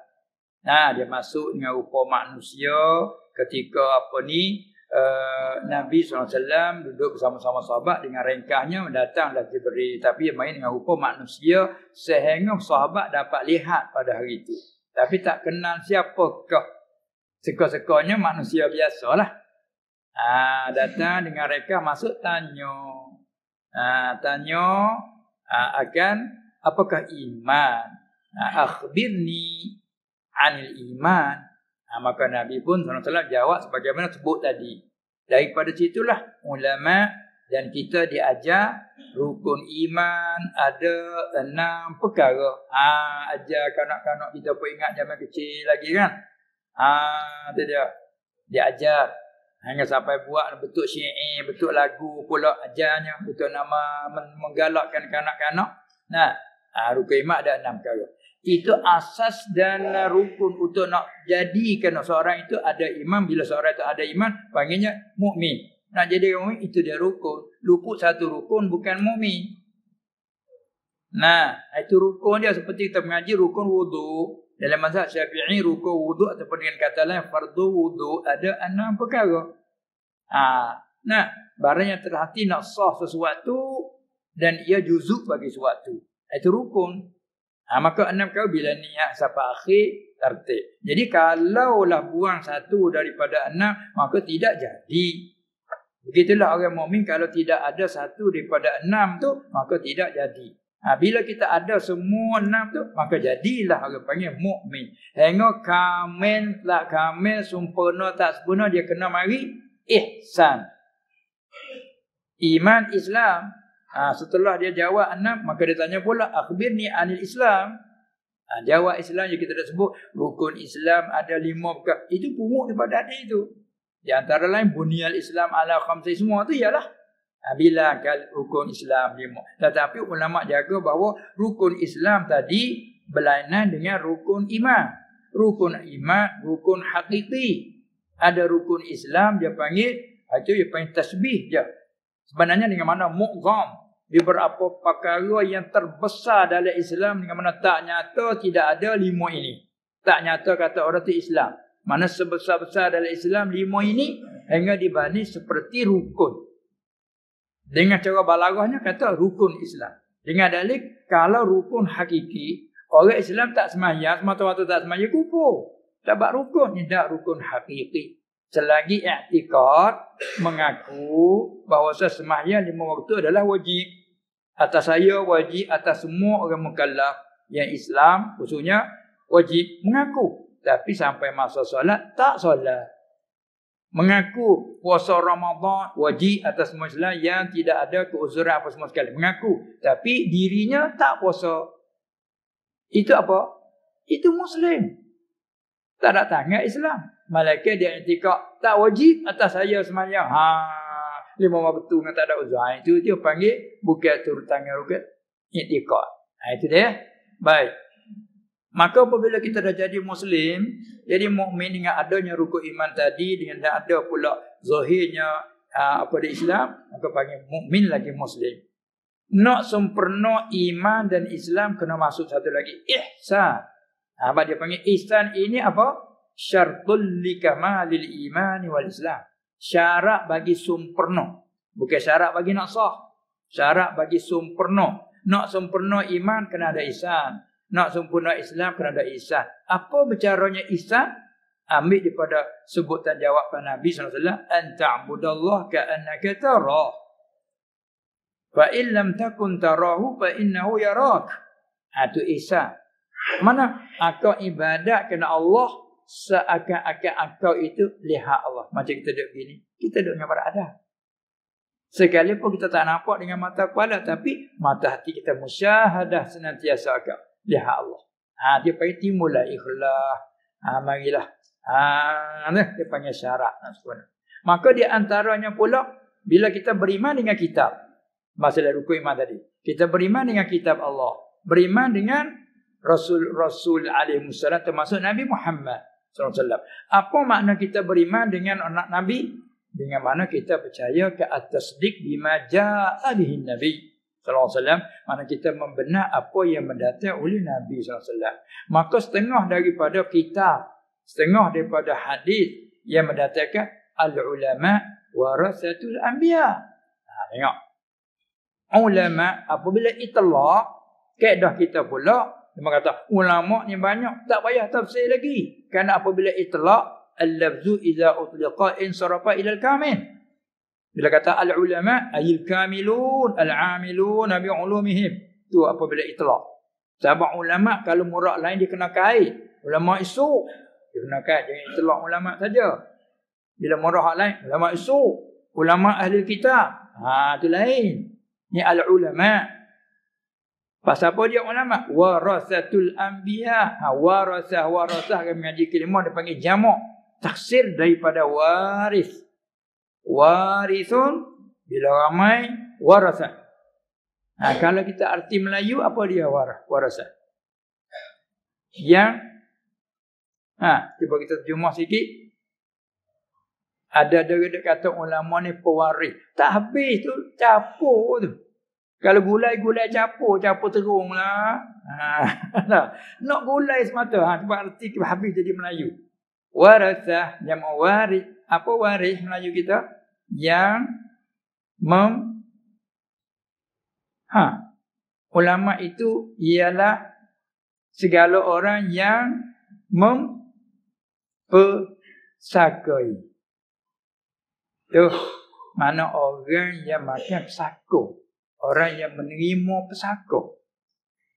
Maka orang nak menerima pesako tu bukan semua orang boleh menerima pesako. Si Khalid meninggal dunia, tak ada kena mengenal dengan Khalid, boleh nak terima pesako? Bukan semua. Ini ulama ni ialah warasah. Segala orang yang menerima pusaka. Tak menerima pusaka. Sini pusaka apa? Sahabat orang Nabi-Nabi dia tidak tinggal harta benda. Kalau dia mati meninggal harta benda. Segala harta benda yang jadi peninggalan itu jadikan masalihil muslimin. Hatta anak sendiri tak boleh pusaka. Peninggalan jadi tinggal itu. Nah, tiba-tiba dia kata ulama menerima pusaka daripada. Pusaka apa? Tengok. Walam yuwarrithu dinaran wala dirhaman. Dalam hadis sambungan. Dan tidaklah meninggal pusaka oleh orang Nabi-Nabi itu akan dinar dan dirham. Yang ini duit pitih atau wang. Tak. Apa mereka mempusakai sampai dipanggil ke warasah? Innama warrasul ilma. Hanya meninggal pusaka itu oleh para Nabi akan ilma. Akan ilma. Ilma pula bila itlaq al-ilm al-kamil, ilmu nafi'. Ilmu tak manfaat tak kira. Ada sebab tak ada. Ilmu nafi'. Itu orang menerima. Bila orang menerima ni lah sebagai menjadi apa panggil? Wasaid, wasitah perantaraan kita dengan dia. Tengok kita ni hidup akhir zaman. Dah 1400 lebihnya jarak daripada peninggalan mati Nabi SAW kan. Dia mati tahun 10 Hijrah. Cuba bila dari sana sampai ke sini. Sekarang Hijrah kita berapa? 1439. Kita cabutlah 9. Arti 1430 ambil akal kasar. Bukan main dia meninggal kita 1430. Kalau tilik kepada semata-mata dia tinggal kita lama, di mana kita nak kenal agama? Mana kita nak kenal akhirat, sedang akhirat tak pernah kita lihat pun. Dan kita nak kenal dia, tak pernah kita jumpa dengan dia pun. Tak pernah dengar suara dia. Mimpi tak pernah jumpa dengan dia. Tapi Masya Allah Tuhan tolong kita di akhir zaman. Beriman dengan dia. Sedangkan bapa saudara dia sendiri Abu Lahab. Engkar tak percaya jekah dia. Tabban laka alihaza jama'atana. Rugi masa Muhammad kerana ini mengumpulkan kami. Tengok pak penakan tu. Pak saudara. Nah, apa pula orang masa tu Abu Jahal bukan main tu. Memusuh dengan dia. Tengok.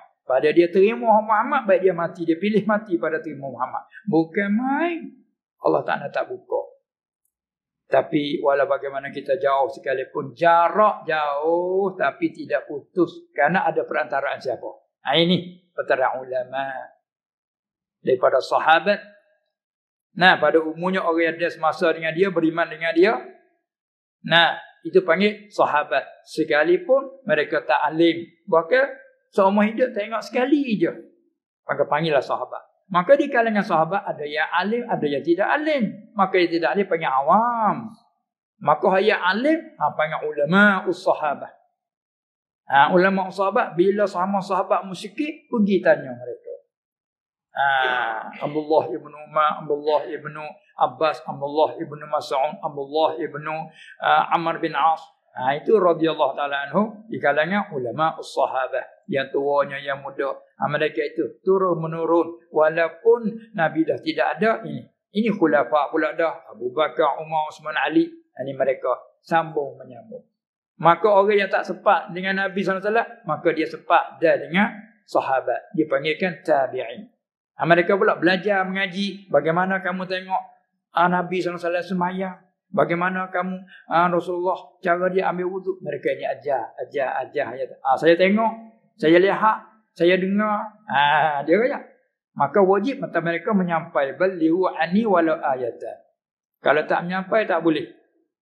Dia pula kata kamu kena menyampai liyuballighi syahidu minkumul ghaibah. Naklah menyampai oleh orang yang hadir, tengok apa yang aku buat, apa yang aku kata, aku ucap. Sampaikan kepada orang yang ghaib. Sampaikan.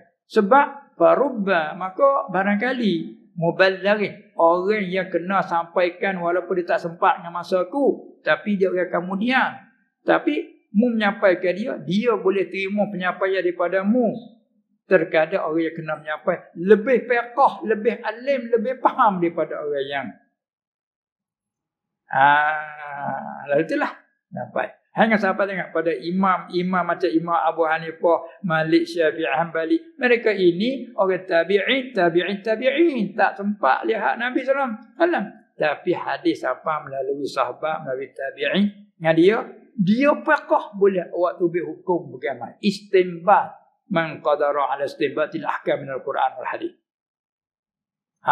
Waktu berhukum. Maka murid-muridnya pula, ni pun kita dengar jadi tulis ni. Apa guru kata? Apa Imam Syafi'i kata? Di zaman menulis. Adapun zaman sahabat dulu tidak lagi menulis. Maka sampai kepada akhir ni menulis. Bahagian hadis menulis, fiqh menulis. Bila tulis dah jadi ke buku begini, ditinggal oleh imam. Maka murid-muridnya pula buat syarahan. Berlaku masalah, timbul isu zaman tu, ambil kata ini, hurai.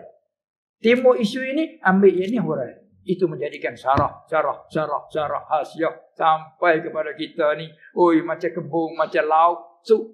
Mata memanah lah kalau tengok kitab. Tu dia, ini karya daripada siapa? Karangan dari para ulama sebagai warasatul anbiya, setiap bidang ilmu lah. Hubungkan dengan iman, hubungkan dengan apa? Tiba-tiba datangnya orang belakang, mari mencelakan. Ini orang panggil, semoga-moga dia kurang memahami. Semoga-moga ta'assub dan sebagainya. Kalau dia faham, tentu dia rajak. Ginilah kita nak contohnya. Kita mengaji Quran dengan Tok Si Saleh itu. Nama guru kita. Si Muhammad, guru Quran Qurtubi. Jadi apabila kita pandai lebih kurang, kita kata pada guru Si Saleh itu. Apa nak kata orang panggil? Baik ada ke jahat ada? Kita nak dapat baca Quran melalui dia, datang kita celah dia. Cuba kita agak. Ibu bapa sekalipun ibu bapa kita kufur dengan Allah pun kita mesti hormat kepada ibu. Kerana sebab dia adanya kita. Sebab dia ada kita. Oleh itu Asma radhiyallahu anha, anak Abu Bakar dengan isteri yang belum, isteri dulu. Maka ibu dia tak Islam. Tak memeluk Islam. Asma susah hati. Sebab antara ibu dengan anak biasalah.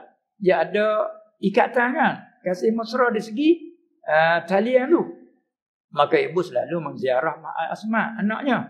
Bila dia mari ziarah rumah Asma, seorang ibu bila pergi rumah anak dia bebaslah apa dia nak makan, apa dia bukan rumah anak dia. Maka Asma susah hati. Susah di segi mana? Segi ibunya belum beriman. Dia mukminah. Ibu tak beriman. Susah hati bagaimana? Nak larang tak bagi mari ibu. Macam mana? Lalu dia tanya Rasulullah SAW, bagaimana ibu saya selalu datang ke rumah saya. Bila datang bebaslah rumah anak dia. Tapi dia tak beriman. Bila saya bentangkan iman, dia tak mau beriman. Bagaimana? Bolehkah saya buat hubungi dengan dia ke boleh pemutus dengan dia? Allah secara baiknya Rasulullah SAW kata, sili ummaki. Hubungilah ibumu. Tengok. Tak tilik tetap dia kufur. Ibumu. Kerana ibu ni sabab bagi adanya. Kita sebagai porok, ini sebagai asal. Ibumu, mu kena hormat ke dia segi ibu. Mu kena buat baik. Wabil walidaini ihsana. Tidak dikecuali sama ada iman dan kufur. Mu kena buat baik.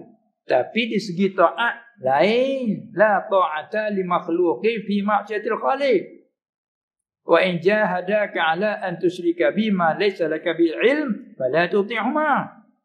Kalau sekali ibu kamu, bapa kamu mengajakkan kamu kepada barang yang bercanggah dengan agama, jangan kamu turut, jangan kamu taat dia.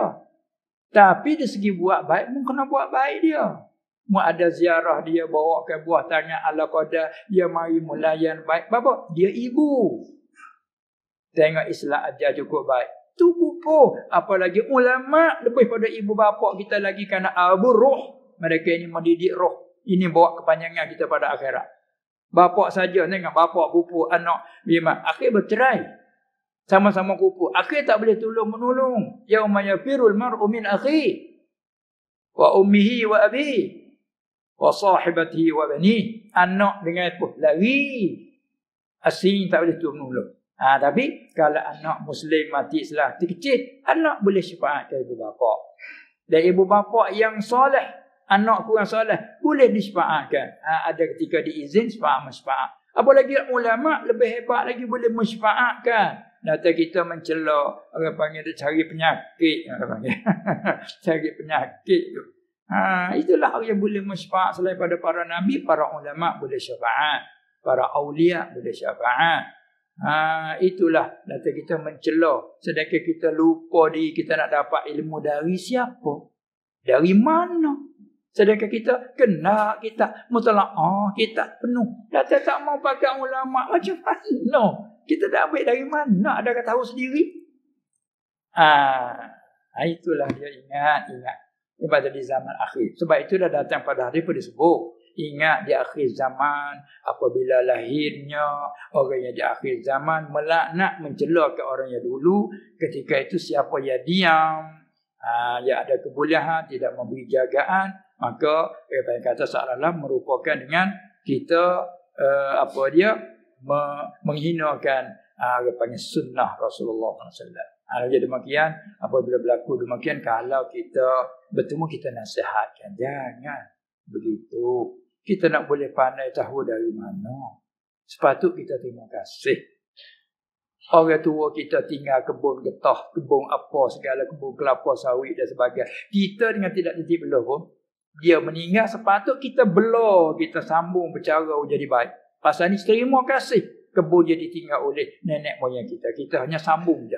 Begitulah karangan ulama yang ditinggal sebagai penyambung. Sepatutnya kita terima kasih dapat ilmu. Kita buat moga-moga keberkatan itu main pada kita. Kalau tidak, ilmu tak manfaat. Itulah yang Nabi SAW minta berlindung. Allahumma inna na'udzubika minal arba'. Min ilmin la yanfa'.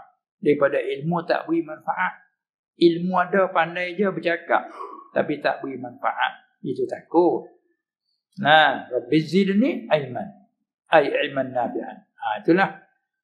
Itu dinasihatkan kalau kita sebagai orang awam, bila kita dengar mencelakan ulama, seelok bagi kita, kalau kita ada dalam majlis, seelok kita tinggalkanlah majlis. Tak ada manfaat majlis itu. Tidak dapat rahmat, bahkan dapat orang kata nikmah. Itu takut. Kerana ulama ni warasatul anbiya. Sebab tu Imam Nawawi rahimahullah dia nasihat. Ketahuilah, ingatlah bahawa daging-daging ulama dia panggil luhumum masmumah.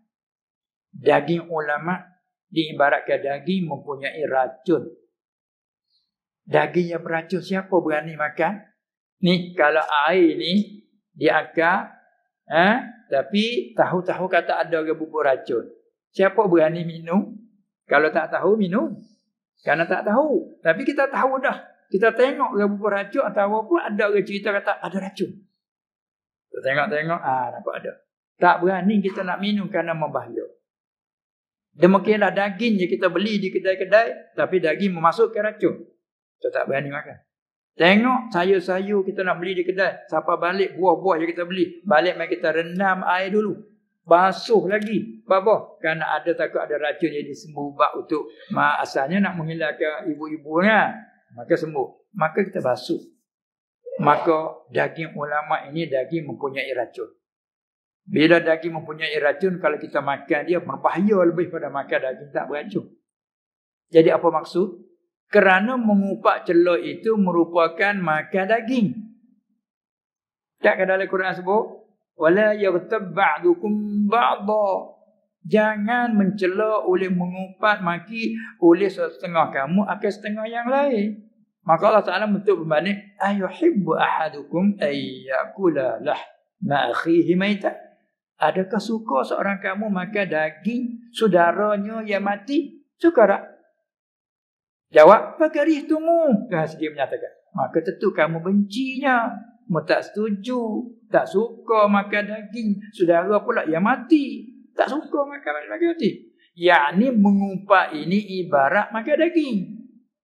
Jadi kalau kita mencelakkan ulama, arti kita mengupak celak ulama, lebih lagi mengupak pada orang biasa. Kerana daging ulama, daging mempunyai racun. Tu bahaya klik pada kita. Kita kata ke ulama, bahaya gimana? Ke kita. Sebab tu kita orang mendengar kena ingat kalau orang mencelak ulama, bahaya tu kena tak kita. Nanti tak kat punggung. Tak mau dengar. Nanti bahaya. Itu dia. Perlu dinasihatkan. Banyak orang sekarang macam itu. Walau dua anak pun, ini akhir zaman.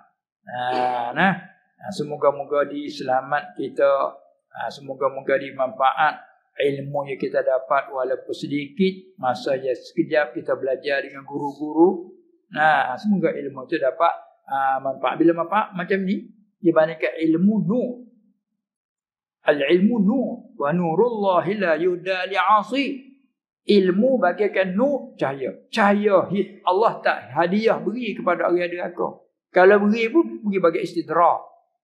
Allahumma inna na'udzubika minal makri wal istidrak. Istidrak ni takut.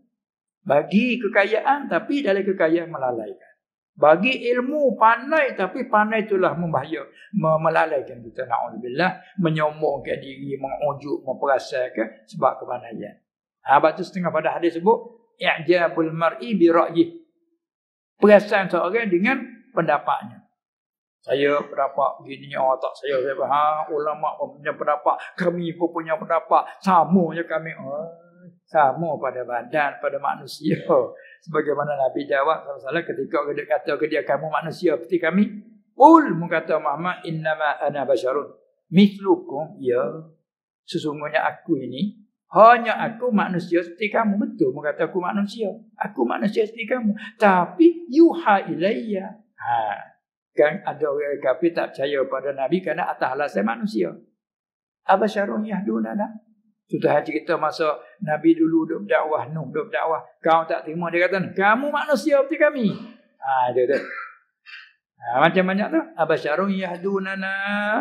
Bagabaru wa tawallau. Mereka kufur tak jak. Kerana manusia seperti kami. Dia tak kenal bahawa pemberian yang diberi oleh Allah tu tak sama. Itulah apa yang lupa diri. Lenyap ni timbullah ujub, timbullah perasaan dia panggil. Itulah kita diselamatkan. Semoga-moga Allah Subhanahu Wa Taala membersihkan hati, ikhlas dalam kita mengaji. Kita beradab dalam kita mengaji, bertalaqi dengan guru, dan kita minta permohonan apa dia daripada guru. Semoga guru doa supaya kita barakat ilmu, dan kita ada salah silap dengan guru, kita minta memaafkan apa. Semoga-moga ilmu yang kita dapat tadi jadi manfaat. Itulah boleh menghidupkan, menjadikan nur, boleh menerangkan. Tidak kata nur yang memadamkan jalan. Itu sebagai akhiri adalah soalan bentuk campuran nasihat. Tapi masa tak ada lagi ya. Jam apa tu? Ada lagi 5 minit. Nak sampai jam 10. 5 minit. Kalau ada soalan pendek-pendek boleh lagi kita memenuhkan. Soalan terakhir berkaitan dengan Syiah. Seluruh dunia Islam tahu bahawa Syiah bukan sebahagian dari agama Islam. Oleh itu, kenapa dibenarkan bahawa itu memasuki tanah haram untuk melakukan umrah dan haji? Kita difahamkan bahawa orang kafir tidak dibenarkan memasuki tanah haram. Ya betul lah. Orang kafir tidak benar masuk ke tanah haram. Tapi dia orang apa? Orang Islam. Itu dia. Dia ada banyak golongan pula. Masalah itu dia pernah kata terlari daripada jalanan ahli sunnah wal jamaah. Bukan semuanya dihukumkan kufur. Itu terserah kepada Allah. Sifat orang mukmin, sifat orang yang kamil, hanya al-amru mufawwadun ila Allah. Semua kerjaan diserah pada Allah. Cuma kita tegakkan kita jalan ahli sunnah wal jamaah. Kita kena molek. Tapi kita ahli sunnah tak kena juga mana jalan ahli sunnah. Itu bila terlari pada jalan ahli sunnah, jadi macam-macam golongan. Ada yang ghullah, ada yang kurang ghullah. Tapi di segi hukum zahir, bagi muslimin bila ada ucapan itu, amal hukumnya begitu. Adapun wakil serah pada Allah, bukan urusan kita. Sebab tu bila panggil negara, akan nak tanya, negara ni panggil negara Islam ke negara bukan Islam? Negara Iraq negara Islam ke bukan Islam? Islam. Negara Iran negara Islam ke bukan Islam? Islam. Anggap cukuplah. Tak payah kita dia dah berbuka gali, tak payahlah kita husnul zan. Itu kan.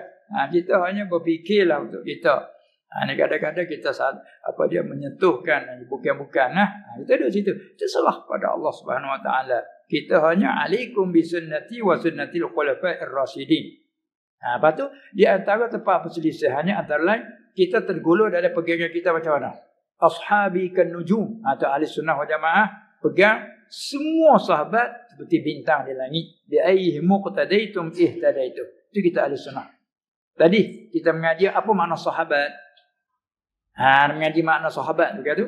Mereka yang pernah berhimpun, bertemu dengan Rasulullah SAW pada masa hidupnya. Nak keluar tu dengan takrif tu.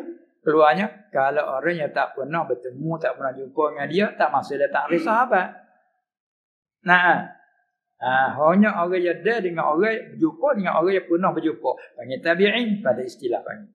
Bertemu, berjumpa pun hal keadaan yang masih ketika hidup. Nak keluar, orang bertemu dalam mimpi. Macam kita zaman kita ada orang mimpi jumpa Rasulullah SAW banyak. Dia cerita kata saya jumpa Rasulullah macam mana saya orang biasa. Saya orang awam, tak belajar pun mimpi jumpa Rasulullah. Bima-bima takut syaitan. Jangan. Man ra'ani fil manam faqad ra'ani fil yaqظah. Banyak pula tafsiran dia. Maknanya biasa apa ini kurniaan dari Allah. Kemungkinan kita tak ada apa-apa kelebihan. Ya Allah, Allah Taala tahu. Jadi panggil sahabat ada? Ya tidak.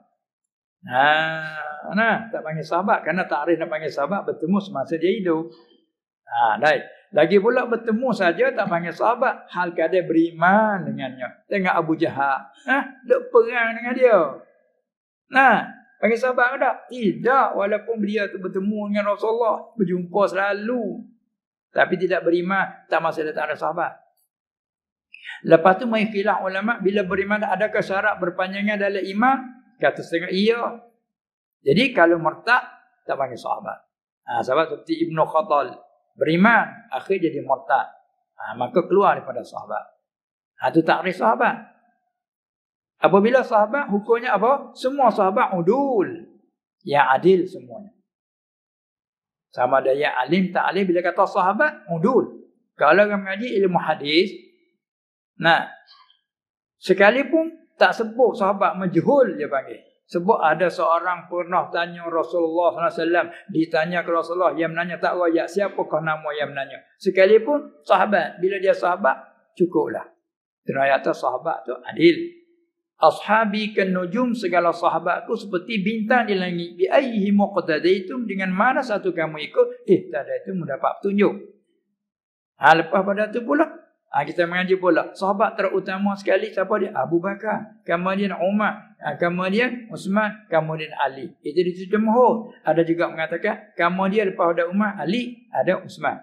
Tapi muktamadnya Abu Bakar, Umar, Uthman, Ali. Kemudian mari lagi 6 yang mencukupi 10 panggil al-mubasysyirin bil jannah. Termasuk Abdul Rahman bin Auf, Sa'ad bin Abi Waqqas, Sa'id bin Zaid, Abu Ubaidah bin Jarrah, Amir ibn Jarrah. Itu sahabat. Atau hak kenamaan. Lepas tu semua sahabat.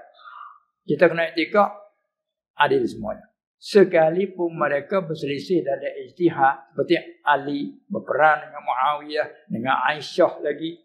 Sedangkan Aisyah ni siapa? Anak Abu Bakar, kesayangan Rasulullah SAW. Bila ditanya siapa orang yang kau kasih ya Rasul? Aisyah. Kemudian siapa? Abu Bakar. Tengok. Tapi bila masa Ali di khalifah, perang Aisyah kat atas mari. Jamal naik utuh. Main nak perang dengan Ali. Tengok boleh takat. Tapi boleh takat sajalah. Tengok. Maka orang yang penyokong belakang Aisyah, sahabat-sahabat terkenal saja. Dan Abu Awiyah, siapa dia? Anak Abu Sufyan. Terkenal pula ipar Rasulullah SAW pula dah. Saudara kepada Ummi Habibah, salah seorang ummul mukminin, ummahatil mukminin. Dan lagi pula Muawiyah ni salah seorang penulis wahyu. Tengok kelebihan-kelebihan. Ali ni pula siapa? Sepupu Rasulullah SAW. Lagi pulanya besar di atas ribanya, tak pernah mukanya sujud kepada patung sebab dikatakan karramallahu wajhah. Tengok, akhir jadi menantu pula Rasulullah SAW dan anak cucu keturunan sampai ini daripada dia. Dengan Fatimah kan. Maka berlakunya tengok orang hebat-hebat saja. Amr bin As, pihak mari tengok berlaku. Bila berlaku peperangan, beribu-ribu mati pihak memihak. Tapi semua itu dengan ijtihad. Tak boleh kita nak tahu. Yang ni salah, yang ni jangan. Kita ahli sunnah, semua sahabat ingat ijtihad, semua pahala. Hingga betul ijtihad, pahala tambah lagi. Supaya petani kuda, lomba kuda bila ia menang, ada hadiah keistimewaan menang tu. Tapi semuanya dapat hadiah. Semuanya dapat hadiah. Tapi bila yang ni menang, hak kemenangan tak ada lagi tambahan. Siapa berijtihad betul dengan wakil, maka pahalanya pahala ijtihad satu dan pahala betul tu pula. Siapa ijtihad tiba-tiba silap dalam ijtihad, pahala ijtihadnya ada. Itu nak kata, maka semua sahabat iktikad ahli sunnah, semua sahabat bagus semuanya. Ada semua. Tengok. Sebab tu kalau yang mengaji hadis, nak hukum hadis dhaif, hadis tak dhaif, hasan hadis, dia lepas pada sahabat. Orang yang dapat dia dapat sahabat. Kemudian orang ini royak hadis, kena periksa latar belakang dia. Kalau latar belakang dia tu orang pernah cakap bohong, kazab, maka hadis tu dhaif. Ataupun orang ni tidak ma'ruf, tidak thiqah, hadis ni dhaif. Tapi kemudian pada sahabat. Tapi kalau daripada sahabat, walau tak tahu nama pun, cukuplah. Udul segala sahabat. Ini kelebihan. Maka kita ahli sunnah, semua sahabat cukup adil. Jangan kita berpihak, itu berpihak tu lagi kepada pro tu. Itu di antara syiah dia gitu. asal-asal yang patut, tambah yang banyak lagi kotek-kotek tu. Jadi soalan tadi tu perlunya kita ketepikanlah. Kita duduk tangga itulah dia. Soal ni kita serah kepada Allah Subhanahu Wa Taala. Kita hanya tetap di atas ahli sunnah wal jamaah. Kadang-kadang kita sebut itu ini kita ni tak faham juga dari segi ahli sunnah terang. Kadang-kadang tu begitu deh. Itulah nasihatkan bahawa masa kita pun yang telah tunggu tadi sudah pun sampai bakit terlajaklah kepada 5 minit. Jadi cukuplah dulu sekadar ini, dan lain kali bila diizin Allah Subhanahu Wa Taala kita akan bertemu lagi dengan izin Allah Subhanahu Wa Taala. Maka untuk kali ini sekadar inilah saja dulu. Semoga apa yang kita dapat, semoga apa yang kita dengar, semoga apa yang kita menghabiskan masa dengan sebegini kedudukan, semoga-moga tidak mensia-sia oleh Allah. Innal ladzina amanu wa 'amilus shalihat inna la nudhi'u ajra man ahsana 'amala. Sesungguhnya kami tidak mensia-siakan balasan orang yang buat baik. Itulah cukup dulu. Sekian, wabillahi taufiq wal hidayah wan najatu minan nar wal falah. Assalamualaikum warahmatullahi wabarakatuh.